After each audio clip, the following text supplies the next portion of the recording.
Hello snowboarders of the internet, I'm your host Avran LeFeber, and in this video we're going to be reviewing the LibTech Rasman. Now if you're thinking of picking this up or any other products mentioned in this review, we do have affiliate links down in the description below.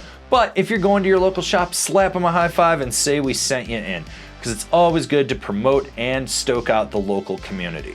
This board features LibTech's hybrid C2X directional, which just means you got these lengthened camber sections with the front one being a little bit longer and a shortened rocker or reverse between the feet. So you're gonna get all your load, pop, and snap from those camber sections underfoot, but with the shaping of this, it's gonna be a little bit easier to flex it from the center, get that nose up in fresh powder, and get you a little bit more ankle flexion. This board's available in 157, 159, and 161 wide. I rode this board at Copper Mountain in the spring on a sunny, mostly bluebird day. There was fair winds. You kind of had a mix of all spring snow, so it'd be firm and fast to choppy and chundry, slushy on the lower mountain, perfect hero snow on the groomers, and I used my Rome Black Label bindings in my K2 Thraxis boots. Since the last time I rode this board, they've definitely stiffened it up. It's got the ORG throttle plates underfoot, so you notice that right away. It's stiffer underfoot. And it is slightly directional, so you're gonna have a little bit more play in the nose, and then it just kind of consistently stays the same flex back to the tail.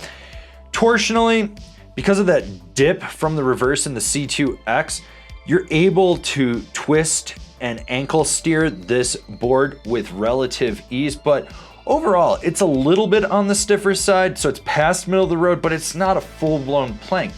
Now, when it comes to stability, this thing is a lot more damp than the last one I rode. Like, you can hit chunder with this thing and it will just push through it. You don't have to worry about it. The only time you're gonna really feel anything is if you're on that back foot, you've got that front part of the C2X elevated, you slam an ice boulder, you're gonna feel it underfoot. Otherwise, this thing can just about handle anything you put in front of it. It's gonna cut through heavier snow.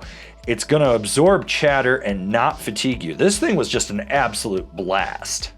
This thing has some serious snap to it. So sometimes you lose a little bit of the pop with like a C2, C2X, C2E profile. This you don't, no, like this thing wants to send it.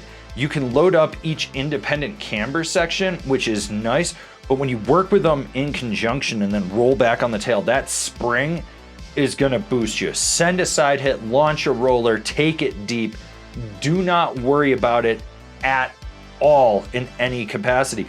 And when it comes to jumps, small, medium, large, it's got you covered. In fact, I would say honestly, the larger the better with this thing. This is really where it's gonna be at home, is if you go to a bigger jump, you're gonna be able to feel it. It pops off the lip and sends you higher and further than if you just let the lip do all the work. It's nice like that. By and large, I'm not a big like C2 type of fan these days, like everyone's tastes change, but this still has pop and it surprised me on jumps. Even when I would land a little back seat, it still felt like it had solid landing gear. All right, we're about halfway through this review. Why don't you go give it a thumbs up or don't? Who am I to tell you what to do? Doesn't matter as long as you're interacting. But if you're new here, why don't you subscribe, click the bell, get those notifications. That way you're not missing any of the programming we've got coming out for you.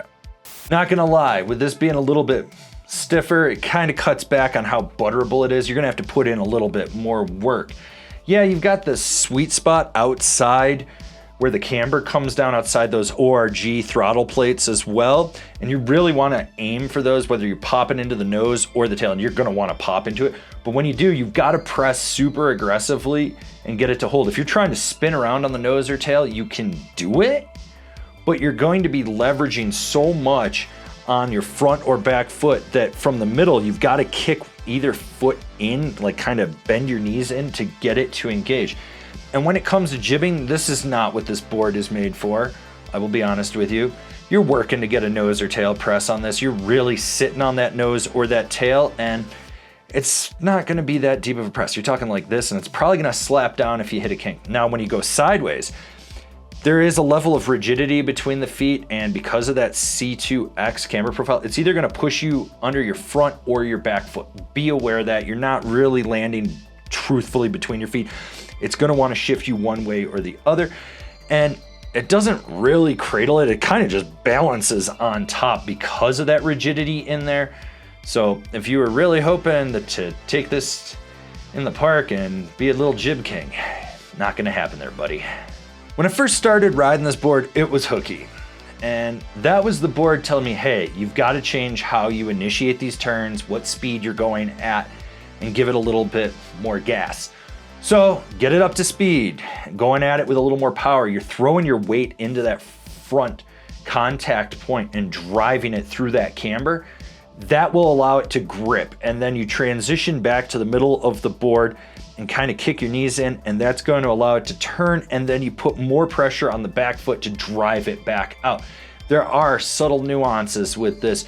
Once you figure it out though, this thing lays trenches. You can just get it up to speed and have it dig in and lay it over.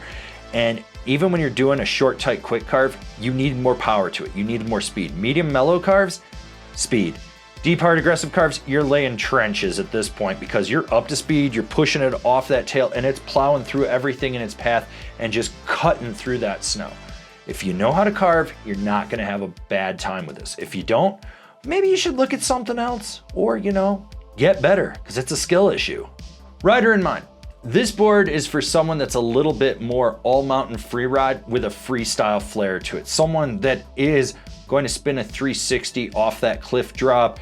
They are gonna boost that side hit and land switch, stuff like that. Like what we're doing over here? Wanna support us further? Swing on over to Angry Snowboarder VIP and become a member. Sure, I could tell you more here, but I got a video over there that explains it so much better. This is one of those boards that fits in that category of all mountain freeride with freestyle tendencies to it. It's versatile enough to take it all over. That's why I went and hit the park with it. I really like this thing. Like, the snap was great on it. Once I figured out the edge control of it, I didn't have a problem with it. It's more damp than it was previously. I like the way this thing rides. And it was cool to just get out there and get after it with it and not have to worry what I was hitting. Comparable boards, the Ride Moderator, the Jones Howler, the Salomon Assassin Pro.